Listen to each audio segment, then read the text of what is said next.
Part 1, The Raid's Aftermath. The sun was just beginning to climb over the Arizona hills when Tom Jeffords woke up to a sound that made his blood run cold. It was distant at first, but he knew that sound too well. Gunfire. Lots of it. And it was coming from his neighbor's place about 3 miles down the valley. Tom was 38 years old, a man who'd spent most of his life working under the brutal Arizona sun. His face was weathered like old leather, with lines around his eyes from squinting at the horizon. His hands were tough and scarred from years of ranch work. He lived alone on his small ranch, spending his days fixing fences, tending cattle, and trying to make a living from this harsh but beautiful land.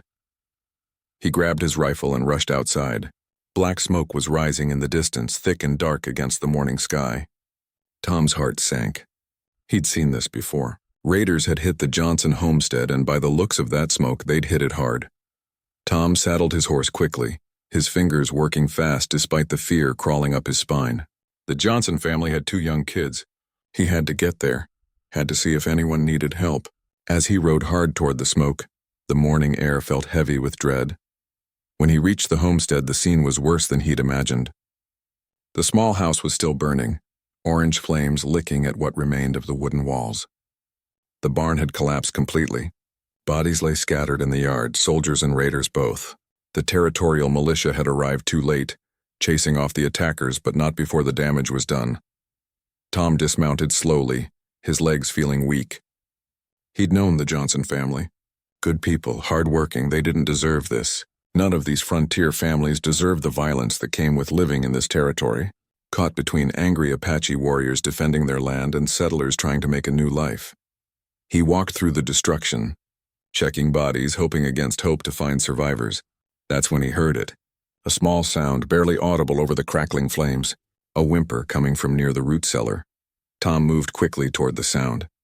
The root cellar door was partially hidden by debris.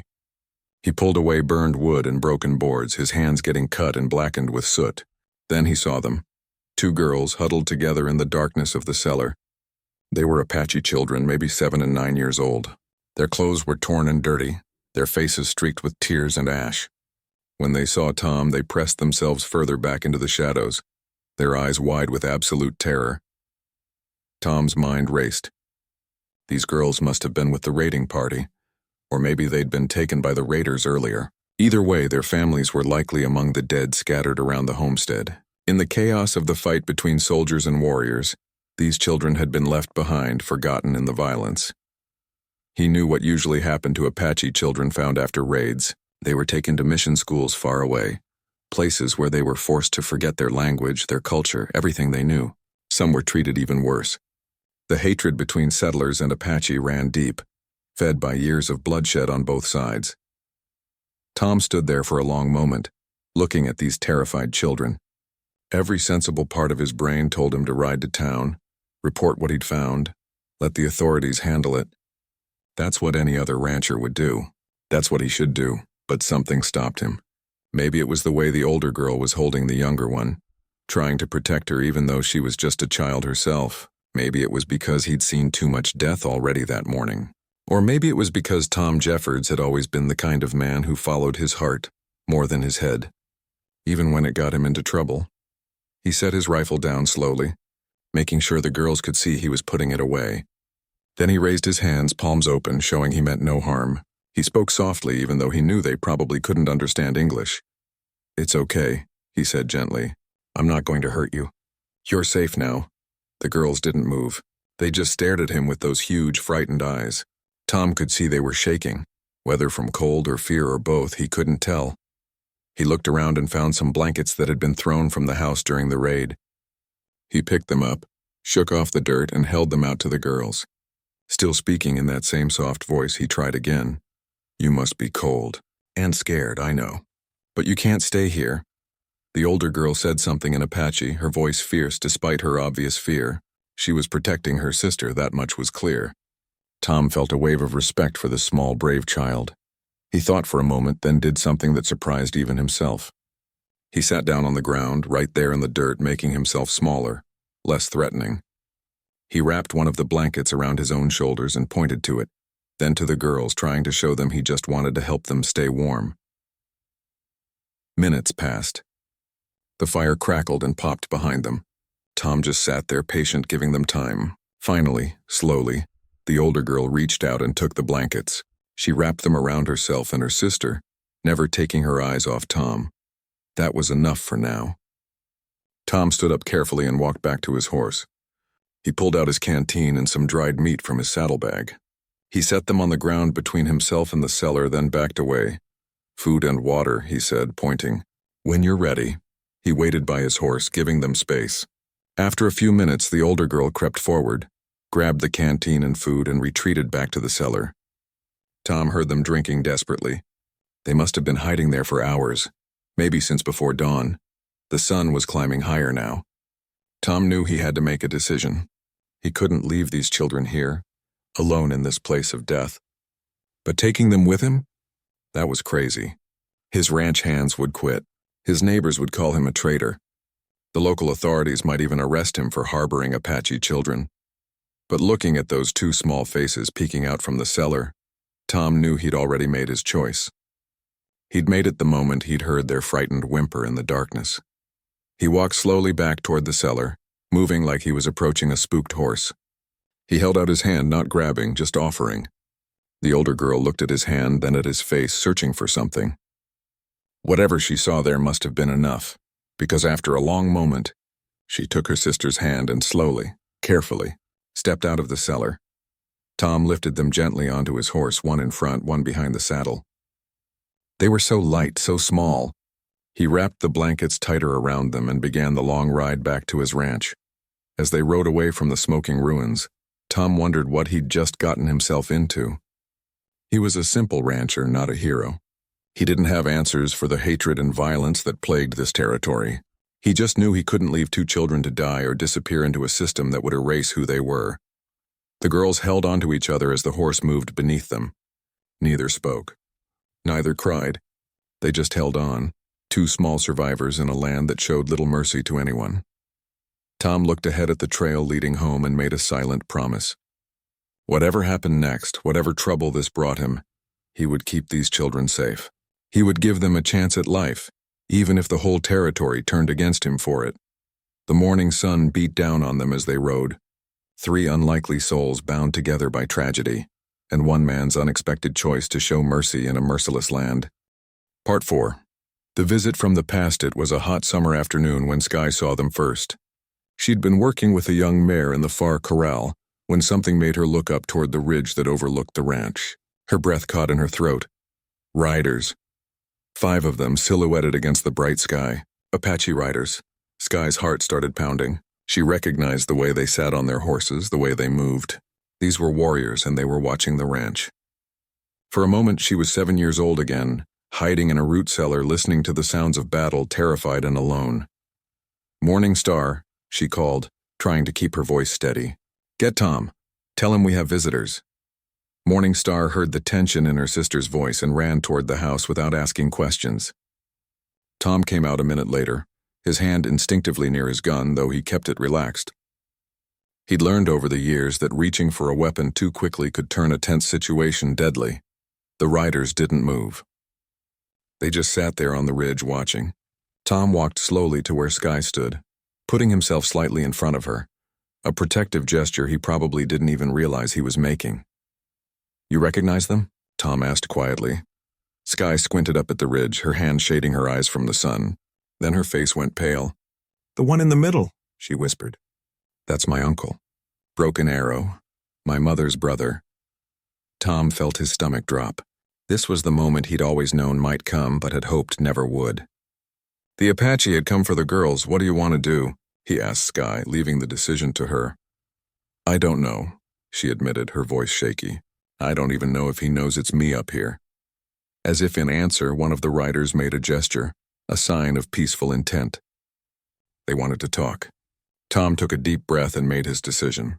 "I'm going up there. You two stay here." "No," Skye said firmly. "If they're here for us, we should be there. All of us together." Morning Star had come out of the house and now stood next to her sister. "She's right," the younger girl said. "We face this together." Tom looked at his daughters and felt a surge of pride despite his fear. They'd come so far from those terrified children in the root cellar. All right, he agreed. But we do this carefully. No sudden moves. No weapons drawn. We talk first. They rode up to the ridge slowly, Tom on his horse with the girls mounted together on Sky's trained mare. As they got closer, Tom could see the Apache warriors more clearly. They were all young men painted for, not war, but something formal. This was an official visit of some kind. The man in the center was older than the others, maybe 40, with a face that had seen hard years. When Sky rode closer, his eyes widened in recognition. He spoke rapidly in Apache, his voice full of emotion. Sky responded, her own voice trembling. He says he's been searching for us for 3 years. Sky translated for Tom. He says he thought we were dead. He says he's come to take us home. Tom's heart sank, but he kept his face neutral. Broken Arrow turned his attention to Tom, speaking in broken English. You are the man who took my nieces. It wasn't a question. Tom nodded. I found them after the raid. They were alone. I couldn't leave them. You should have brought them to our people. They belong with Apache, not with White Rancher. Broken Arrow's voice was hard, but Tom could hear pain underneath the anger. With respect, Tom said carefully. They were children who'd just lost their families. I wasn't going to hand them over to strangers, Apache or otherwise. I gave them a home, safety, love. Broken Arrow's jaw tightened. You gave them white man's life. You took away their people, their blood. Sky spoke up then, her voice stronger. He didn't take away anything, Uncle. He saved us. The soldiers would have sent us to the mission schools. We would have lost our language, our ways, everything. Tom let us keep who we are. You speak like white woman now, Broken Arrow observed, and it sounded like an accusation. I speak English, yes, Sky replied in Apache, making her point. But I also still speak our language. Morningstar and I, we know the old stories. We know the ceremonies. Tom helped us remember, not forget. This seemed to surprise Broken Arrow. He looked at Tom with new curiosity. You teach them Apache ways? I helped them keep their Apache ways, Tom corrected. It wasn't my place to teach them what they already knew. I just made sure they had space to practice their traditions, to remember their families, to honor their heritage. For 3 days, the Apache delegation camped near the ranch. It was a tense time. Tom, Sky, and Morningstar met with Broken Arrow each day under a white flag, talking for hours. The conversations were difficult, full of pain and complicated emotions.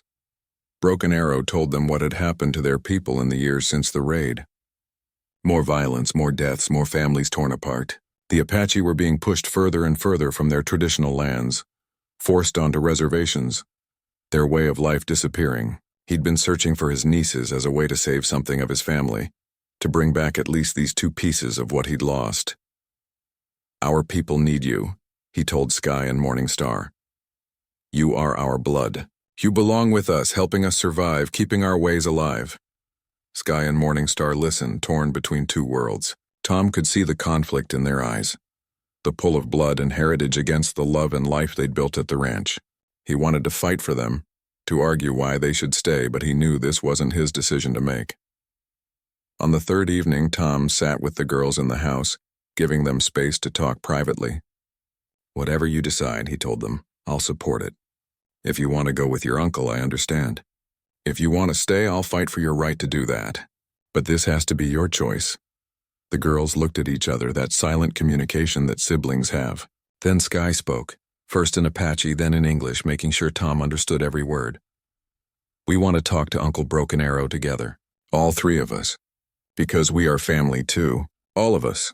The next morning they gathered one final time. Sky and Morningstar stood between Tom and their uncle, physically positioned between 2 worlds. Sky spoke first, addressing her uncle in Apache, then switching to English so Tom would understand. Uncle, I honor you. I honor our blood, our people, our ways. But Tom is our family too. He found us when we had nothing. He gave us love when we were alone. He taught us to be strong, to be proud of who we are, Apache and everything else. We cannot leave him any more than we could leave you. Morningstar continued where her sister left off. The Apache way teaches us to honor those who care for us, to respect those who show us kindness. Tom has shown us both. We will not forget our people, but we cannot abandon the man who became our father. Broken Arrow looked at Tom for a long moment. Then he spoke, his voice heavy with emotion. You have done something rare, white man. You took Apache children and let them stay Apache. You protected them when others would have destroyed them. This is worthy of respect." He turned back to the girls. "I will not take you from this place. You have made your choice, and it is an honorable one. But know this, you are always Apache. You always have a place with your people. This man," he gestured to Tom, "he has proven himself. He is welcome among us." Then Broken Arrow did something unexpected. He reached into his pouch and pulled out 2 small items, necklaces made of turquoise and silver. "These were your mother's," he told the girls. "I have kept them hoping to find you. Now you have them back." Sky and Morningstar took the necklaces with tears streaming down their faces. They embraced their uncle, speaking in Apache, words of love and loss and gratitude. Then Broken Arrow turned to Tom and extended his hand in the white man's gesture of respect. "You are their father now," Broken Arrow said. "But you are also our friend. You have bridged between our worlds. This is good. This is needed."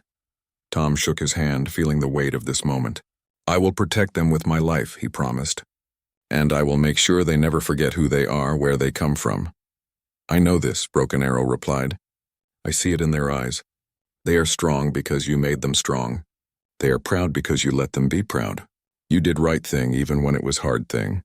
As Broken Arrow and his warriors prepared to leave, he made one final statement.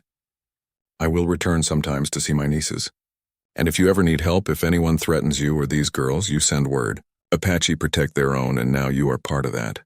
The riders disappeared over the ridge, leaving Tom and the girls standing together, a family forged not by blood but by choice, now recognized and blessed by the family of blood as well.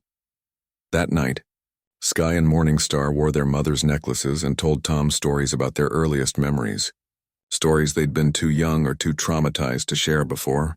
Tom listened, honored that they trusted him with these precious fragments of their past. They'd faced their past and chosen their future. They were Apache. They were his daughters. They were whole. Part 5. The girls become women. 5 years rolled by like clouds across the Arizona sky, bringing change the way seasons bring new weather. Sky was now 15 and Morningstar had turned 17. The frightened children who once hid in a root cellar had grown into remarkable young women who carried themselves with quiet confidence and undeniable capability. Sky had become something of a legend in the territory, though most people didn't know the horse trainer everyone talked about was a teenage Apache girl. Ranchers would travel for days to bring their most difficult horses to the Jeffords Ranch, willing to pay good money for Sky's gift. She had a way with animals that seemed almost magical. Horses that had been violent, traumatized, or considered unbreakable would calm under her patient hands. "She don't just train them," one rancher told another at the saloon in town. "She heals them somehow. It's like she understands what broke them in the first place and fixes that before anything else." He was more right than he knew. Sky did understand brokenness. She'd been broken once herself, and Tom's patience had healed her. Now she gave that same gift to the animals in her care. She never used force, never used fear. She just used time, consistency, and an almost uncanny ability to read what each horse needed. Morningstar had taken a different path, but one equally impressive. The ranch under her management had become genuinely profitable. She kept the books with precision that impressed even the banker in Tucson. She'd expanded the vegetable gardens into a serious farming operation, and her healing remedies were now sold in 3 different towns. People who'd once called her a savage now came to her when their own doctors couldn't help them. She'd also become beautiful, something Tom noticed with a father's mixture of pride and worry. Morningstar had her mother's high cheekbones and dark eyes, but there was something else in her face, an intelligence and kindness that drew people to her. Young men had started coming around, finding excuses to visit the ranch, to talk to her, to court her attention. Sky was beautiful too, in a wilder way. She moved like the horses she trained, all grace and contained power. She wore her hair long and usually dressed in practical clothes, a mixture of frontier style and Apache tradition. The young men came for her too, though she showed no interest in any of them. Her heart belonged to the horses and to the wild spaces of the territory. Tom watched his daughters grow with feelings he'd never expected to have. Pride certainly, love absolutely, but also a kind of bittersweet awareness that their childhood was over, that they were becoming their own people, with their own futures stretching ahead. He was now in his early 50s and he felt every one of those years in his bones. The ranch work that once came easily now left him tired at the end of each day. His hair had gone completely silver and his hands, scarred by decades of hard labor, ached in the cold mornings. He'd slowed down and everyone could see it. The girls had gradually taken over more and more of the daily operations, not because Tom asked them to, but because they saw he needed the help and loved him enough to provide it without making him feel weak. "You should rest more," Morningstar told him one evening as he came in from mending fences. "Moving slower than he used to." "I'm fine," Tom insisted, though they both knew it wasn't entirely true. "Just getting older, that's all. Happens to everyone. Not everyone raised two Apache girls while running a ranch and fighting off the prejudices of an entire territory," Sky said from where she sat at the table, cleaning tack. "You've earned some rest," Tom smiled at them. "Maybe, but I'm not dead yet. Still got plenty of work in me." The reality was that Tom worried constantly about the girls' futures. He'd built something good here, but he was one man and he wouldn't live forever. What would happen to Sky and Morningstar when he was gone? The ranch would be theirs legally, he'd made sure of that. But would they be able to hold on to it? Would the territory respect their ownership? Or would someone try to take it from them because they were Apache women? These worries kept him up at night staring at the ceiling, making and remaking plans to secure his daughter's futures. The suitors kept coming, and Tom watched them all with a suspicious eye. There was William, the son of a wealthy rancher from the next county, who seemed genuinely kind but talked about Morningstar moving to his father's ranch after marriage. There was Robert, a store owner from Tucson, who clearly saw Morningstar's business skills and seemed more interested in her abilities than her heart. For Sky, there was Daniel, a cowboy with gentle hands and a good reputation, but Tom could see Sky felt nothing for him beyond friendship. There was also Two Bears, a young Apache man who visited sometimes with Broken Arrow's group. He looked at Sky with open admiration, but Sky treated him with the same polite distance she showed all her suitors. "You don't have to marry anyone," Tom told the girls one evening when he'd sent away yet another young man who'd come calling. "You're both smart and capable. You can make your own way in the world." "We know," Morningstar said gently. "But Tom, marriage isn't just about needing someone. Sometimes it's about wanting someone, about building a life with someone you love." "You're 17 and 15, Tom protested. "You've got time. Don't rush into anything," Sky laughed. "Tom, I'm not rushing into anything. Trust me, but Morningstar has a point. Eventually we might want families of our own. Not now, but someday." The thought terrified Tom more than he wanted to admit, not because he didn't want them to be happy, but because it meant change, and change meant potentially losing them. He'd lost so much in his life. The thought of losing his daughters, even to good men who would love them, felt like more than he could bear. But life moved forward whether Tom was ready or not. Broken Arrow kept his promise and visited several times a year, usually bringing news and sometimes bringing other Apache people who wanted to meet the famous nieces who lived between two worlds. These visits became easier over time, and Tom found himself developing genuine friendships with some of the Apache visitors. One of these visitors was an elder woman named Grandmother Willow, who was actually Broken Arrow's mother and therefore Sky and Morningstar's grandmother. She was tiny, wrinkled, and fierce, with eyes that seemed to see right through to a person's soul. The first time she visited, she studied Tom for a long moment, then nodded once. "You have good heart," she said in careful English. "You let them be Apache. This is right thing." From then on, Grandmother Willow visited every few months, teaching the girls things about Apache culture that they'd been too young to learn before the raid. She taught them about herbs and healing, about ceremonies and songs, about the history of their people. Tom would sit nearby during these lessons, listening, learning, honoring the traditions that were so important to his daughters. The ranch continued to grow and prosper.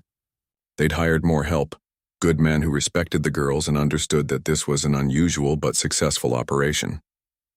The prejudice that once followed Sky and Morningstar everywhere had largely faded in the immediate community.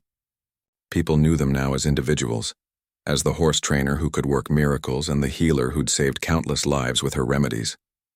But outside their immediate area, prejudice still ran deep. When Sky went to larger towns to deliver trained horses, she often faced suspicion and hostility. When Morningstar tried to expand her remedy business to new areas, she encountered people who refused to buy from an Apache No matter how effective her medicines were, these encounters hurt and Tom hurt for them. But the girls had learned to navigate this reality with grace and strength. They knew which battles to fight and which to walk away from. They knew their worth regardless of what others thought. One afternoon, Tom found Skye sitting on the corral fence watching the horses graze in the distance. He climbed up beside her, moving more carefully than he used to. "Thinking deep thoughts?" he asked. "Just thinking about the future," Skye admitted. "What comes next, you know? You worried about something specific?" Skye was quiet for a moment. "You're getting older, Tom, we can see it. And I keep thinking, what happens when you're not here anymore? Will we be able to keep this ranch? Will people respect our ownership? Or will they try to take it from us?" Tom had been having the same thoughts, but hearing Skye voice them out loud made his chest tight. "I've made sure everything is legal and proper. This ranch is yours and Morningstar's. Nobody can take that from you." "Legal documents don't always stop determined people," Skye said quietly, "especially when those people don't think Apache women should own property." She was right, and Tom knew it. "Then we make sure you're so capable, so respected, so essential to this community that nobody would dare try. And we make sure you have allies, people who will stand with you. Like Broken Arrow, and like the families who've become friends. Like Mrs. Chen and her husband. Like the ranchers who depend on your training skills. Like the people whose lives Morningstar has saved." Tom put his arm around Skye's shoulders. "You're not alone. You never will be. I've made sure of that." Skye leaned into him. This girl who'd become his daughter in every way that mattered. "Thank you," she whispered. "For everything. For saving us. For raising us. For letting us be who we are." "Thank you for being my daughters," Tom replied, his voice rough with emotion. Part 3. Building Trust and Family. 3 years passed like water flowing through a canyon, slowly but steadily changing everything in its path. The two frightened Apache girls who'd hidden in that root cellar had become confident young women, moving through Tom's ranch with purpose and belonging. Skye was now 10 years old and Morningstar had just turned 12. But they seemed older than their years, shaped by loss but strengthened by love. Tom's ranch had changed too. What started as a simple cattle operation had grown into something more diverse and successful. Part of that success came from the girls themselves. Skye had become the best horse trainer in 3 counties, though most people didn't know it was a young Apache girl doing the work. When neighboring ranchers brought their difficult horses to Tom, it was Skye who gentled them with patience and an almost magical understanding of what each animal needed. Morningstar had transformed the ranch house from a bachelor's rough dwelling into a real home. She'd learned to cook from Mrs. Chen and from experimenting on her own, combining frontier recipes with Apache traditions. The vegetable garden she'd started 3 years ago now provided food for the ranch and extra to sell in town. She'd also developed a deep knowledge of healing plants, both from watching Tom treat injured animals and from remembering things her Apache mother had taught her before she died.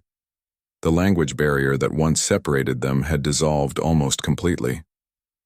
The girls spoke English fluently now, though they still spoke Apache to each other, and they'd taught Tom enough Apache that he could hold simple conversations. More importantly, they'd developed the kind of communication that goes beyond words, the understanding that comes when people truly become family. But the path to this peaceful present hadn't been smooth. Old Pete had finally quit about 6 months after Tom brought the girls home, unable to accept their presence. Cal and Dutch had stayed, and over time they'd come to respect the girls, even if they never fully understood Tom's decision. Dutch especially had softened, teaching Skye how to rope cattle and showing Morningstar how to preserve meat for the winter. The community's attitude had shifted too, though not easily. The first real change came about a year after the girls arrived. A neighbor's child, a boy of 8, got bit by a rattlesnake while playing near the creek. His mother was hysterical, his father ready to cut off the boy's leg in panic. Tom had been in town when it happened, but Morningstar was at the ranch. When they brought the boy to Tom's place, desperate for help, Morningstar didn't hesitate. She'd seen her own people treat snake bites before, had learned the old ways. She made a poultice from plants she'd been growing specifically for healing, made the boy drink bitter tea she'd prepared, and carefully treated the wound. She stayed up all night watching over him, applying fresh poultices, making sure his fever didn't spike too high. The boy lived. The leg was saved. When the doctor from town finally arrived the next day, he examined the boy and admitted that whoever had treated him had probably saved his life. The child's parents had to know it was Morning Star, the Apache girl they'd once called a savage. They thanked her, awkward and uncomfortable, but genuine. Word spread after that. People started looking at the girls differently. It's hard to hate someone who saved your child's life. A few months later, when Sky managed to calm a spooked horse that had nearly trampled its owner, more attitudes shifted. Slowly, grudgingly, the community began to see Sky and Morning Star as individuals, not just as symbols of an enemy people. Tom had been careful to never try to erase the girls' Apache identity. He knew that would be wrong, like trying to cut out part of their souls. Instead, he encouraged them to remember their heritage, to practice their customs, to stay connected to who they were. When they asked to perform Apache ceremonies, Tom helped them create a proper space behind the barn, a private place where they could honor their traditions. "You're Apache," he told them once, sitting around the dinner table on a quiet evening. "That's part of who you are, and it's something to be proud of. But you're also part of this ranch, part of this life. You don't have to choose one or the other. You can be both." Sky had looked at him with those serious eyes she had, so much older than her 10 years. "You're Apache too now," she said in English with only a trace of an accent. "We taught you. You know our ways. You honor them." Tom had laughed at that, surprised and touched. "I guess I am a little bit. Though I'm probably the worst Apache in history. I can't track worth a damn, and I burn every attempt at making fry bread." Morning Star smiled. "But you have an Apache heart. That's what matters." These were the moments Tom treasured. The easy conversations, the shared jokes, the comfortable silences. They'd become a family in the truest sense of the word. Not defined by blood, but by choice and love and the daily commitment to care for each other. Mrs. Chen continued to come for lessons. Though she admitted the girls had surpassed what she could teach them. "Sky reads better than most adults in town," she told Tom. "And Morning Star's understanding of mathematics is extraordinary. She could keep books for any business in the territory." The ranch was thriving. Tom had been careful with money, and the girls' contributions made the operation more profitable. They'd bought more cattle, expanded the horse training business, and even started selling Morning Star's healing remedies to people who'd heard about their effectiveness. The little ranch that Tom had struggled with alone was becoming something substantial, but success brought its own problems. Not everyone was happy to see an Apache-friendly ranch doing well. Some of the more prejudiced neighbors resented it. There were incidents, small acts of sabotage. Fences cut, a shed burned down, cattle spooked in the night. Tom knew who was behind it but couldn't prove anything. He just fixed the damage and kept going, teaching the girls to be cautious, to never travel alone, to always be aware. The girls handled the prejudice better than Tom sometimes did. They'd learned early that some people would never accept them, and they didn't waste energy trying to change those minds. Instead, they focused on the people who did accept them, building real friendships with a few families in town who saw past their Apache heritage. One of those friendships was with the Chen family. Mrs. Chen's husband ran a general store in Tucson, and her daughter, who was Morning Star's age, became a regular visitor to the ranch. Watching the two girls play together, one Chinese, one Apache, both navigating life in a territory that often didn't know what to do with people who were different, Tom felt hopeful about the future. Sky developed a special bond with the horses that went beyond normal training. She seemed to understand what they were feeling, what they needed. Ranchers would bring her horses that others had given up on, violent or traumatized animals, and Sky would work with them for weeks, sometimes months, until they were gentle and reliable. She never used harsh methods, never broke their spirit. She just helped them heal. "How do you do it?" Tom asked her one day, watching her with a horse that had been considered dangerous now eating carrots from her hand peacefully. "I know what it's like to be scared and hurt," Sky said simply. "I know what it's like when someone is patient with you, when they don't give up on you. I just do for them what you did for us." Tom had to turn away, his eyes suddenly wet. He'd never thought of it that way, but she was right. He'd shown these girls patience and steadiness when they were at their most broken, and now they were showing that same compassion to wounded animals. The cycle of kindness continued. As the girls grew older, Tom started thinking about their futures.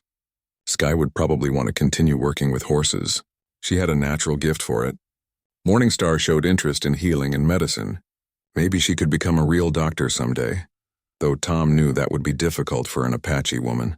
Still, times were changing slowly but surely. He'd already updated his will, leaving everything to Sky and Morningstar equally. The ranch would be theirs when he was gone.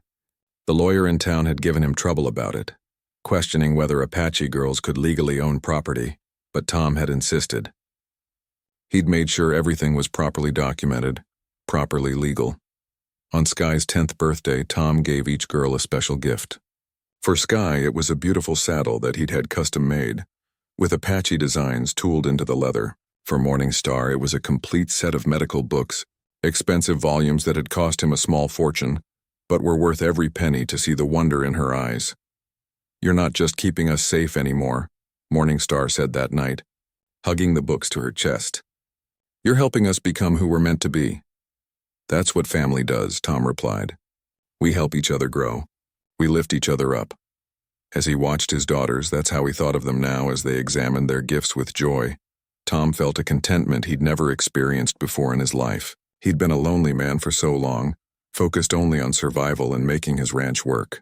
These girls had given him purpose beyond profit, love beyond loneliness. Whatever challenges lay ahead, and Tom knew there would be challenges, they would face them together. The scared rancher who'd found 2 orphaned children had become a father. The traumatized girls who'd lost everything had become daughters. Together, they'd built something precious and rare in this hard land. They'd built a family. Part 2. The difficult beginning. When Tom arrived back at his ranch with the 2 Apache girls, he could feel the tension in the air immediately. His 3 ranch hands stopped working and just stared. Nobody said a word, but their faces told the whole story. Shock, confusion, and then anger. Old Pete, who'd worked for Tom for almost 5 years, was the first to speak up. "Boss, what in God's name are you doing? Those are Apache kids." Tom dismounted slowly, then carefully helped the girls down from the horse. They immediately clung to each other, their eyes darting around at the unfamiliar surroundings. The ranch wasn't much, just a small wooden house, a barn, a few corrals, and wide-open land stretching in every direction. But to these terrified children, it must have seemed like enemy territory. "They're children, Pete," Tom said quietly. "Their families are dead. They got left behind in the raid. So take them to the sheriff. Take them to the mission. But don't bring them here." Pete's voice was hard. "My brother died in an Apache raid 2 years back. I got no sympathy for them, even the young ones." The other 2 hands, Cal and Dutch, nodded in agreement. Cal spoke up. "Boss, you're putting us all in danger. What if their people come looking for them? What if the law comes after you for taking Apache prisoners?" Tom understood their fear. He really did. But he'd made his choice on that ride home, and he wasn't backing down now. "I'm not asking you to agree with me. I'm just asking you to trust me. These girls aren't prisoners. They're under my protection. Anyone who has a problem with that can collect their wages and leave." The silence that followed was heavy. Finally, Pete shook his head, spit on the ground, and walked away. Cal and Dutch exchanged glances, but went back to work. Tom knew this wasn't over. Not by a long shot. He led the girls into his house. It was simple inside, just one main room with a fireplace, a small kitchen area, a table, and his bedroom off to the side. He'd never had kids, never been married, so the place wasn't set up for children at all. But it would have to do. The girls stood in the middle of the room, still holding hands, still silent. Tom realized he didn't even know their names. He pointed to himself. "Tom," he said clearly. Then he pointed to them, raising his eyebrows in question. The older girl hesitated, then spoke softly in Apache. Tom had picked up a few Apache words over the years through trading and the occasional peaceful encounter, but not enough to understand full sentences. The word she said sounded like it had Sky in it somehow. He tried to repeat it, but completely butchered the pronunciation. The younger girl made a small sound, almost like a laugh, but caught herself quickly. Tom smiled. "I'm going to mess up your names, aren't I? How about this? Until I learn to say them right, I'll call you Sky." He pointed to the older girl. "And you?" He pointed to the younger one. "Morningstar, is that okay?" They didn't respond. Just watched him with those careful, guarded eyes. Tom sighed. This was going to be harder than he thought. The first night was rough. Tom gave the girls his bedroom and made himself a bed on the floor in the main room. He could hear them through the thin walls whispering to each other in Apache, sometimes crying softly. His heart broke for them. They'd lost everything. Their families, their home, their whole world. And now they were stuck with a stranger who couldn't even speak their language. The next morning, Tom tried to give them breakfast. He made eggs and bread, simple food. But when he set the plates in front of them, Sky pushed hers away and said something sharp in Apache. Morningstar looked at the food but didn't touch it either. Tom scratched his head. Were they not hungry? Did they not like eggs? Or was it something else? He tried offering them different things, dried meat, beans, even some preserves. Nothing. They just sat there silent and defiant. It took him 3 days to figure out the problem. Sky didn't trust the food. She thought he might poison them. So Tom started eating his meals with them, taking bites from their plates first before giving them their food. Slowly, carefully, they started eating. But even then, they ate like frightened animals, fast and watching him the whole time. The language barrier was the biggest problem. Tom would point at things and say the English word. The girls would sometimes repeat it, sometimes not. He tried learning Apache words from them, but his pronunciation was so bad that Sky would shake her head in frustration. One morning, about a week after they arrived, Tom was teaching them the names of the animals. He pointed at a chicken and said chicken. Sky repeated it perfectly. Then she said something in Apache. Tom repeated her word badly. She frowned and said it again, slower. He tried again. This time Morningstar actually giggled. That giggle was like sunlight breaking through clouds. It was the first real sound of happiness Tom had heard from either girl. He made an exaggerated sad face and said, "I'm terrible at this, aren't I?" Even though they didn't understand his words, they understood his tone. Morningstar smiled just a little bit. From that moment, things got slightly easier. Not easy, but easier. Tom bought them proper clothes from town, which caused its own problems. The store owner's wife made nasty comments about dressing up savages. Tom took his business elsewhere after that. The girls learned to help around the ranch. Sky was naturally drawn to the horses. She had a way with them that amazed Tom. Even the most skittish horse would calm down when she approached. Morningstar was more interested in the garden and the chickens. She watched everything Tom did around the house, learning quickly. But nights were still hard. Tom would wake up to the sound of crying. Sometimes it was quiet. Sometimes Sky would be comforting her younger sister, singing soft Apache songs. Tom would lie there in the darkness, wishing he knew how to take away their pain, knowing he couldn't. The local sheriff showed up 3 weeks after Tom brought the girls home. He was a big man named Crawford, with a thick mustache and hard eyes. "I heard you got Apache children here, Jeffords. That true?" Tom stood in his doorway, blocking the view inside. "I got 2 orphans here. Lost their families in that raid near the Johnson place. I'm taking care of them. The law says Apache children found after raids need to be sent to the mission school. It's for their own good. They need to be civilized, educated proper." "They're getting educated here," Tom said firmly. "I'm teaching them English, reading, writing. They're learning ranch work. That's education." Crawford narrowed his eyes. "Don't make this difficult, Jeffords. Give up the girls or I'll have to report this to the territorial authorities. You do what you need to do, Sheriff. But these girls stay with me." Tom's hand rested on his holstered pistol, not threatening, just there. Crawford noticed. The sheriff left, but Tom knew he'd be back with more pressure. That night he sat with Sky and Morningstar at the dinner table. They were getting better at eating normally now, though they still watched him carefully. "Listen," Tom said, knowing they only understood some of his words. "People are going to try to take you away from here. I won't let them. You understand? You're safe here. This is your home now." Sky looked at him with those serious dark eyes. She said something in Apache, then tried in broken English. "Home? Here?" Tom nodded. "Yes, home. Your home." She translated for Morningstar, who looked confused but hopeful. Then Sky asked in careful English, "Why? Why you help?" Tom thought about that. Why had he helped? Why was he risking everything for 2 children who weren't his, from a people most settlers hated and feared? He didn't have a good answer, not one that made logical sense. "Because it's the right thing to do," he finally said. "Because you're children and you deserve a chance at life. Because—" He paused, searching for words they might understand. "Because nobody else would." Sky stared at him for a long moment. Then she did something that shocked him. She reached across the table and briefly touched his hand. It was quick, almost shy, but it was the first time either girl had voluntarily touched him since that first day. It was trust, small and fragile, but real. Progress was slow. Some days felt like steps backward. Sky had nightmares and would wake up shouting in Apache. Morningstar still flinched at sudden movements. The ranch hands, especially Pete, remained cold and distant.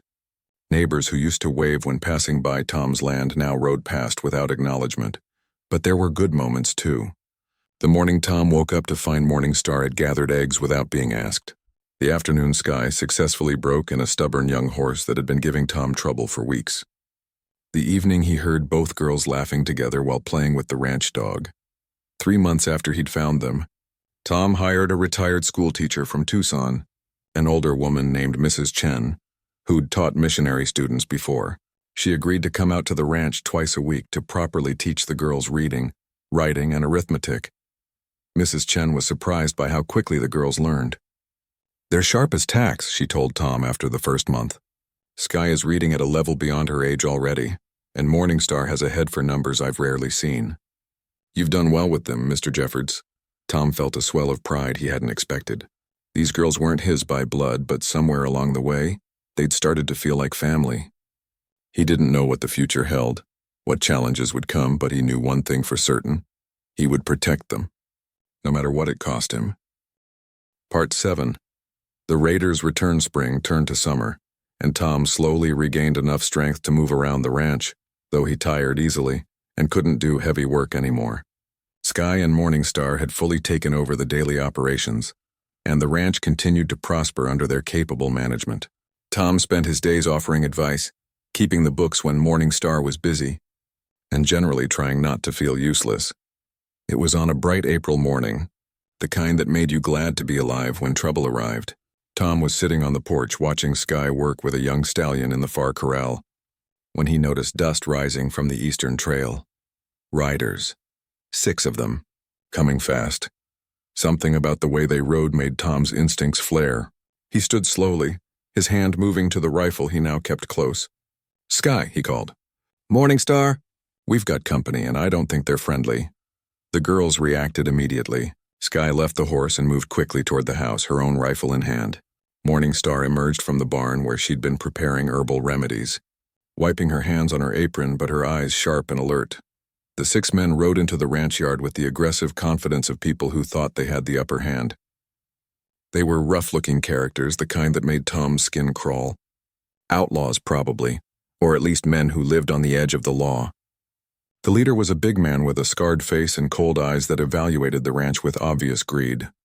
"Well, well," the man said, not bothering to dismount. "Heard interesting stories about this place. Apache girls running a ranch with just an old man to protect them. Figured it'd be easy pickings." "You figured wrong," Tom said, his voice steady despite the fear crawling up his spine. He was weak still, his lungs not fully recovered, but these men didn't need to know that. "This is private property and you're not welcome here. Turn around and leave." The leader laughed. "That's funny, old man. See, we've been watching this place for a few days. We know you're sick, barely walking. We know these girls do all the work. We know you got money from that horse training business, supplies in your barn, and probably cash in your house. So here's how this works. You give us what we want, we ride away. You cause trouble, well." He let the threat hang in the air. Sky stepped forward, her rifle held with the easy confidence of someone who knew how to use it. She'd inherited her uncle's warrior spirit, even if she'd never been trained as one. "We're not giving you anything. Leave now while you still can." One of the other raiders, younger and clearly less smart than he thought he was, sneered. "A little Apache girl's gonna stop us? That's cute." What happened next was so fast that the raiders barely had time to react. Sky raised her rifle and fired, the shot echoing across the ranch. The leader's hat flew off his head, the bullet passing within inches of his skull. Before the echo faded, Sky had already worked the lever action and had another round chambered, the barrel now aimed at the leader's chest. "Next one goes lower," Sky said calmly. "I learned to shoot from watching my uncle hunt. Apache don't miss when it matters. I can put a bullet through your heart from twice this distance. Want to test me?" The leader's face had gone pale. He'd clearly expected scared women, easy victims. Instead, he'd found himself staring down the barrel of a rifle held by someone who absolutely knew how to use it. Morningstar had also armed herself, Tom's old revolver steady in her hands. She might not have been the marksman Sky was, but at this range she didn't need to be, and the raiders could see that both women were utterly calm, not panicked or frightened, just ready to defend what was theirs. Tom stepped forward, despite his weakness, placing himself between the girls and the raiders. His own rifle was trained on the leader. "My daughter asked you to leave. I suggest you listen. We're not easy prey. We're not helpless. And we're done being threatened on our own land." For a tense moment, nobody moved. Then Dutch and Cal, who'd heard the shot from the far pasture, came riding in fast with their own weapons. The odds had shifted, and the raiders knew it. The leader's face twisted with anger and humiliation. "This isn't over," he snarled. "Nobody makes a fool of Jack McBride and gets away with it. We'll be back, and next time you won't see us coming." "Next time you won't leave alive," Sky replied, her voice still perfectly calm. "This is your only warning. Come back and we'll treat you like what you are, threats to our home." The raiders retreated, but the threat in their leader's eyes was real. As they rode away, Tom felt his legs go weak, the adrenaline draining out of him. He sat down heavily on the porch steps, trying to catch his breath. "That was too close," he said once he could speak. And he meant it. "They'll come back." "Let them," Sky said, finally lowering her rifle. But Tom could see the slight tremor in her hands now that the danger had passed. She was brave, but she wasn't fearless. None of them were. Morningstar sat down next to Tom, checking him over with worried eyes. "Your breathing is bad again. You shouldn't have stood up like that. You could have passed out. Had to," Tom said simply. "Had to show them you weren't alone. Had to show them there was still a man here willing to fight." "We need to prepare," Dutch said, dismounting. "They'll come back at night, probably. Try to catch us sleeping. We need guards, better defenses, maybe send someone to town for the sheriff." "The sheriff won't come out here for Apache girls and a sick rancher," Cal said bluntly. "We're on our own." Tom knew Cal was probably right. The law in this territory was still unpredictable when it came to protecting Apache people. They'd have to rely on themselves. That night they prepared. Tom, despite his weakness, helped organize the defense. They posted guards, positioned weapons strategically, made sure everyone knew what to do if the raiders returned. Tom also sent one of the younger ranch hands to ride to Broken Arrow's camp with a message. If trouble came, they might need Apache warriors to help defend the ranch. The girls were quiet that evening, the reality of their situation settling over them. They'd known that being Apache women with property made them targets, but knowing it and facing it were different things. "I'm sorry," Tom said as they sat around the dinner table. Nobody eating much. "I'm sorry I can't protect you the way I used to. I'm sorry I'm weak now when you need me to be strong." "Stop," Morningstar said firmly. "You're here. That's what matters. And you're not weak. You stood up to 6 armed men today, even though you could barely breathe. That's not weakness. And you taught us to stand up for ourselves," Sky added. "You taught us to shoot, to think strategically, to not back down. We used your lessons today. That's protection, Tom. It doesn't stop being protection just because you can't do the physical fighting anymore." Tom felt the familiar sting of tears. These women, his daughters, they were so much stronger than he'd ever been. They'd faced so much in their lives, lost so much, survived so much, and they'd learned not just to survive, but to thrive, to stand tall, to refuse to be victims. "Whatever happens," Tom said, "I want you to know I'm proud of you, prouder than words can say. You've become exactly who you were meant to be, strong, capable, compassionate, brave. Any father would be honored to call you his daughters. I'm honored every single day." They reached across the table, the 3 of them joining hands. A family bound not by blood but by love and shared struggle, and the daily choice to stand together against whatever the world threw at them. The raiders would come back. Tom knew it in his bones, but he also knew that Sky and Morningstar were ready. They weren't helpless children anymore. They were warriors in their own right, fighting not with violence but with determination, skill, and an unshakable refusal to let anyone take what was theirs. As night fell, Tom sat by the window, rifle across his lap, watching the darkness for threats. His lungs ached, his body was weak, but his spirit was strong. He might not be able to do much physical fighting anymore, but he could still be here, still stand watch, still show his daughters that he would never stop trying to protect them, no matter how limited his abilities had become. Outside, the Arizona night was full of shadows and uncertain threats, but inside the lamp burned bright, a symbol of the light this unusual family had created together.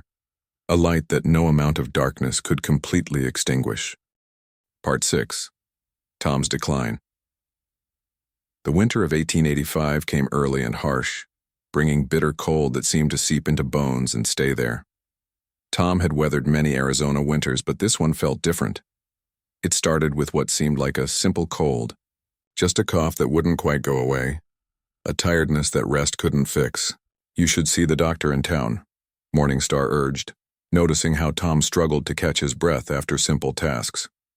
"It's just a cough," Tom insisted, waving away her concern. "I'll be fine once the weather warms up." But he wasn't fine. The cough got worse, deeper, rattling in his chest like stones in a box. Some mornings he couldn't get out of bed until noon, his body racked with fever and chills. Sky and Morningstar watched him decline with growing fear. These strong girls, who'd faced so much, suddenly terrified of losing the man who'd given them everything. Finally, when Tom collapsed while trying to feed the horses one frozen morning, the girls didn't ask permission. They bundled him into the wagon and drove him to town, to the doctor's office, despite his weak protests. Dr. Harrison was an older man who'd been practicing medicine in the territory for 30 years. He examined Tom thoroughly, listening to his lungs, checking his fever, asking questions. His face grew more serious with each passing minute. "It's pneumonia," the doctor finally said, looking at the girls gravely. "Bad pneumonia. His lungs are in rough shape. All those years breathing dust and smoke from the ranch work have weakened them. Now with this infection." "Will he be okay?" Sky asked, her voice small in a way it hadn't been since she was a child. Dr. Harrison hesitated, and that hesitation told them everything. "I'll be honest with you. He's not a young man anymore, and pneumonia at his age with his weakened lungs, it's serious. Very serious. I'll give you medicine and I'll tell you what to do, but the next few weeks will tell the story. He needs complete rest, warmth, good food, and constant care." They took Tom home and transformed the ranch house into a sick room. They moved Tom's bed closer to the fireplace, keeping it burning constantly to fight the winter cold. They took turns sitting with him through the nights, cooling his fevers with damp cloths, forcing medicine and broth down his throat when he could swallow, listening to his labored breathing and praying it wouldn't stop. The ranch work didn't stop just because Tom was sick. Sky and Morningstar had to manage everything, care for him and keep the operation running. They barely slept, taking shifts with Tom and then working outside during the day. The ranch hands, Dutch and Cal and 2 newer men they'd hired, stepped up working extra hours without being asked because they'd grown to respect this unusual family. Neighbors who'd once scorned the Apache girls now brought food, blankets, offers of help. Mrs. Chen came out from Tucson and stayed for 2 weeks, helping with the nursing and the housework. Word spread through the community that Tom Jeffords was dying, and people remembered what he'd done, how he'd stood up for those 2 Apache girls when nobody else would, how he'd helped build something good out of tragedy. During his few lucid moments, Tom worried constantly. Not about himself, he'd made peace with his own mortality long ago, but about the girls. In his fever dreams, he saw men coming to take the ranch, saw his daughters driven away, saw everything he'd built for them destroyed. "The papers," he gasped one night when Morningstar was sitting with him. "The ownership papers. Are they safe?"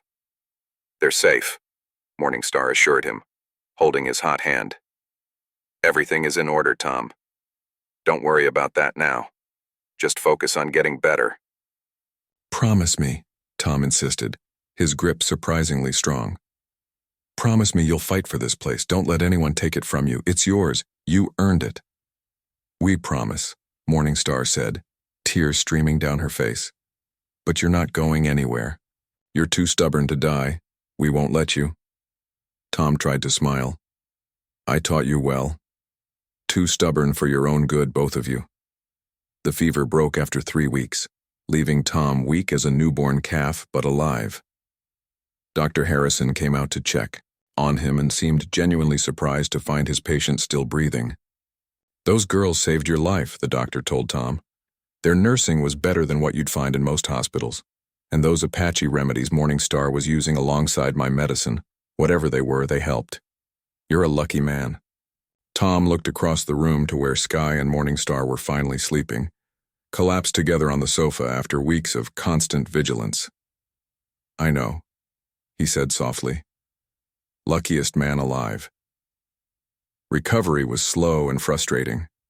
Tom, who'd always been active and independent, now needed help for the simplest tasks. He couldn't walk more than a few steps without getting winded. His hands shook too much to hold a coffee cup steady. He had to watch his daughters do the work he'd always done, and it tore at his pride. "I'm useless," he said bitterly one morning, frustrated by his own weakness. "You're not useless," Sky said firmly. "You're recovering. There's a difference. Besides, you taught us everything we know. Every time I train a horse, I'm using your methods. Every time Morningstar manages the ranch accounts, she's using your wisdom. You're not useless. You're the foundation everything else is built on." "She's right," Morningstar added. "And anyway, even if you couldn't do physical work anymore, you're still our father. That's not useless. That's everything." Their words helped, but Tom struggled with his new limitations. He'd always defined himself by what he could do, the work he could accomplish.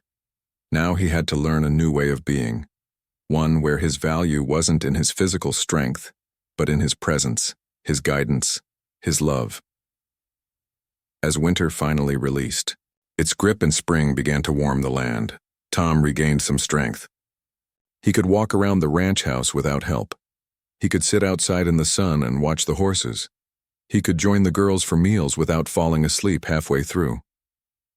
But everyone knew he'd never be what he was before. The pneumonia had taken something from him that wouldn't come back. Tom started thinking seriously about the future in a way he hadn't before. He called in the lawyer from town and updated his will again, making absolutely certain there could be no legal challenges to the girls' ownership. He wrote letters to friends and business associates, asking them to watch over Sky and Morningstar, to help them if trouble came. One evening, sitting on the porch with both girls as the sunset painted the sky, Tom spoke about what was on his mind. "I'm not going to live forever," he said, cutting off their immediate protests. "Hush, let me talk. I need to say this while I can. I've lived a good life, better than I deserved. The best part of it was finding you two, raising you, watching you become the amazing women you are. I don't fear death. What I fear is leaving you unprepared, leaving you vulnerable." "We're not unprepared," Morningstar said gently. "You've taught us everything. How to run a ranch, how to deal with difficult people, how to stand up for ourselves, how to honor both our Apache heritage and the life we've built here. We're ready, Tom. We don't want to be. We want you to stay forever. But we're ready. And we're not alone," Sky added. "We have Broken Arrow and our Apache family. We have friends in town, neighbors who respect us, business connections. We have each other. You built us a community, not just a ranch. That won't disappear when you're gone." Tom felt tears on his cheeks, unashamed. "You're going to be fine," he said, more to convince himself than them. "You're strong and smart and capable. You'll protect each other and this place. I know that." "Yes, we will," Morningstar promised. "Because you taught us how. Because you showed us that love and stubbornness can overcome anything. We learned from the best." They sat together as the stars came out. Three people who'd found each other in tragedy and built a family in defiance of a world that said they shouldn't, couldn't, wouldn't. Tom had faced death and survived, but he knew his time was limited. What mattered now was making sure his daughters understood how much he loved them, how proud he was of them, how his greatest achievement wasn't building a successful ranch, but raising two remarkable women. The pneumonia had been a warning, a glimpse of mortality. Tom was determined to use whatever time he had left to secure his daughters' futures, to strengthen the community around them, to make sure that when he was gone, Sky and Morningstar would not just survive, but thrive. They were his legacy, and he would make damn sure that legacy was protected. Part 8, The Return of Love. The expected attack from the raiders never came, not that week nor the next. As summer deepened into autumn, painting the Arizona hills in shades of gold and crimson, the threat seemed to fade. But Tom knew better than to let his guard down. Men like Jack McBride didn't forget humiliation. They just waited for the right moment. What did come on a crisp October morning was unexpected. Broken Arrow arrived with his usual group of warriors, but this time there were also elders with him, including Grandmother Willow. They rode in slowly, peacefully, carrying a white flag of truce that seemed formal and ceremonial. Tom walked out to meet them, moving slower than he used to, but with dignity. Sky and Morningstar stood beside him, confused but welcoming. They hadn't seen their Apache family in several months. Broken Arrow dismounted and greeted them warmly, but there was something serious in his manner. "We need to talk," he said. "All of us. It's important." They gathered in the ranch house, Apache warriors and white ranchers sitting together in a way that would have been unthinkable just 10 years ago.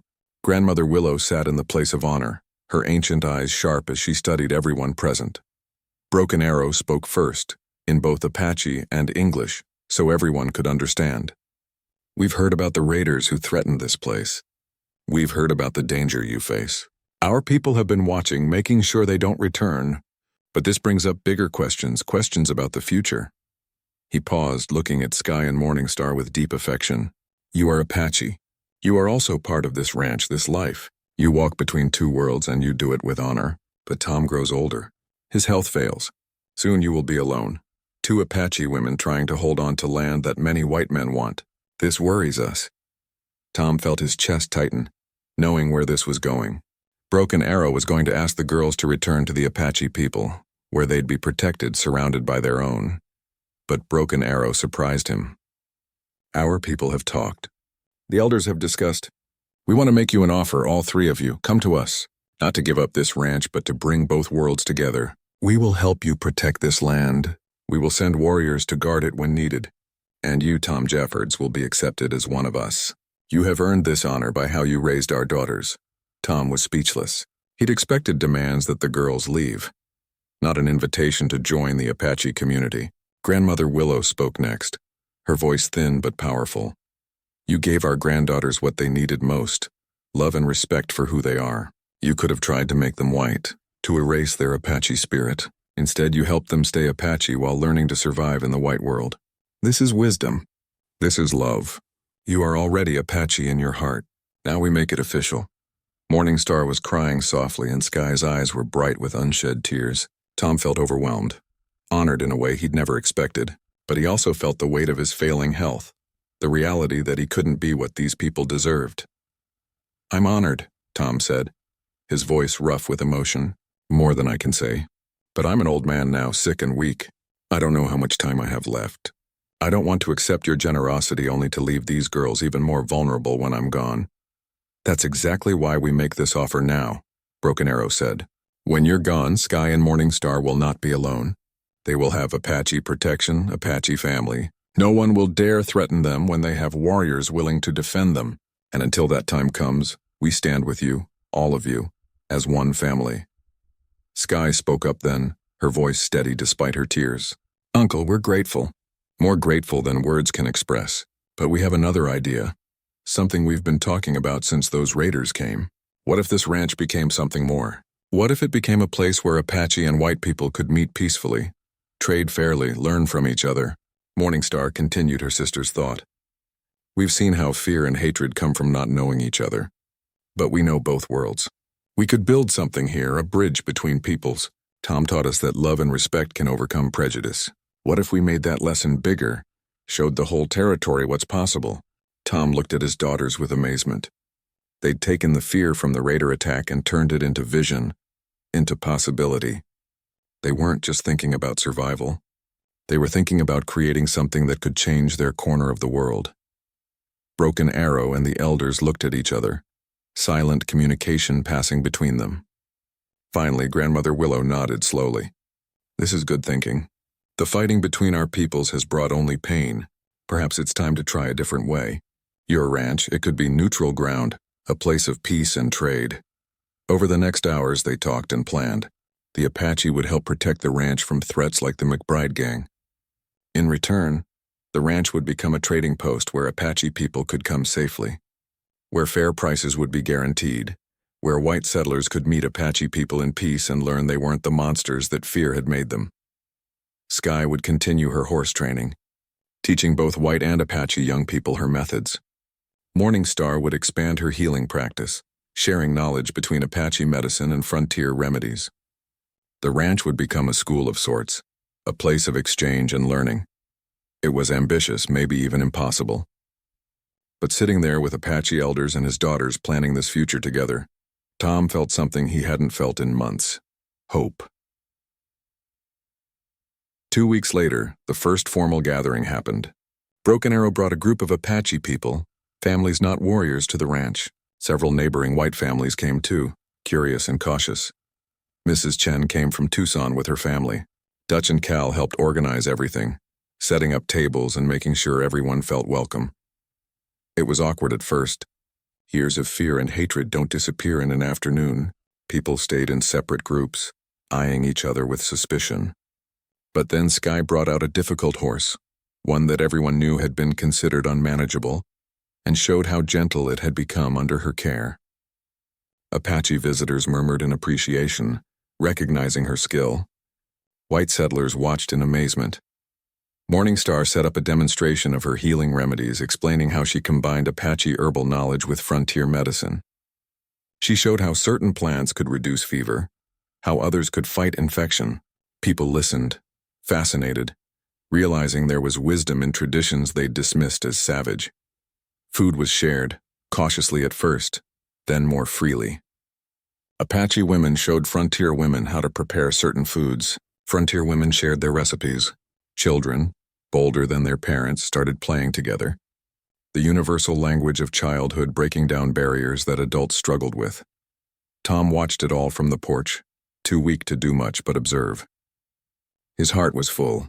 This was what the girls had envisioned, and it was actually working. Not perfectly, not easily, but it was happening. People who'd feared each other were talking, trading, finding common ground. As the sun set on that first gathering, Broken Arrow came to sit beside Tom on the porch. They sat in comfortable silence for a while, watching the mixed crowd below. "Your daughters are remarkable," Broken Arrow said finally. "They understand what many people twice their age don't. That we're all just people trying to survive, trying to protect the ones we love." "They learned it from watching both sides," Tom replied. They saw that Apache and white settlers both love their children, both work hard, both want peace and safety. They're not blind to the differences, but they see the similarities too. "You did this," Broken Arrow said. "You made this possible by choosing love over fear when you found two scared Apache girls. That choice, it rippled outward, changed things in ways you couldn't have predicted." Tom shook his head. "They did this. I just didn't get in their way." Over the following months, the gatherings became regular events.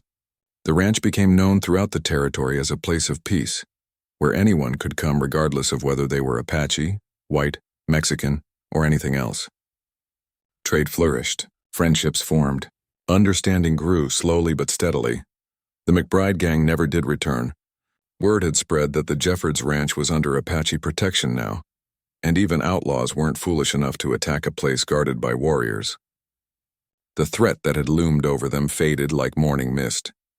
Tom's health continued to decline slowly. Good days were mixed with bad ones, but he was content in a way he'd never been before. He'd lived to see his daughters not just survive but thrive, not just build a life but build something that mattered, something that would outlast all of them. On a warm evening in late autumn, as Tom sat on the porch watching another successful gathering, Sky and Morningstar came to sit with him. They flanked him, one on each side like they used to do when they were little girls. "Thank you," Sky said simply. "For what?" Tom asked, genuinely confused. "For everything," Morningstar answered. "For finding us, for keeping us, for letting us be who we are, for believing we could do this." She gestured at the scene below, where Apache and white families were sharing a meal together. Laughing, talking, building connections. "You two did this, not me," Tom protested. "We did it because you showed us how," Sky said.